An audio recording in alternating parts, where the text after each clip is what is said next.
সম্মানিত ভিউয়ার্স, এর আগে যে একটি ফ্যানের কয়েলের ভিডিও দিয়েছিলাম, তো সেই কয়েলটি আজকে আমরা ফিটিং করলাম।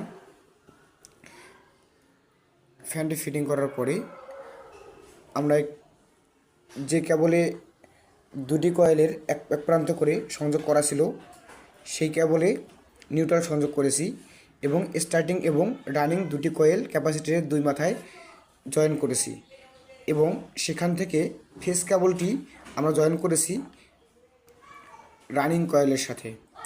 তো আমরা এবারে চেক করে দেবো ফ্যানটি ঠিকমতো ঘুরতেছে কিনা। একটু হাত লাগান।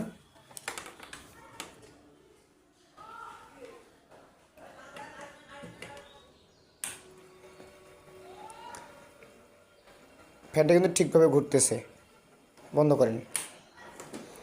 যদি বাম পাশে ঘুরে তাহলে কিন্তু ফ্যানের ঘূর্ণন গতি ঠিক আছে, যদি ডান পাশে ঘুরে তাহলে কিন্তু ঠিক নেই। ধন্যবাদ।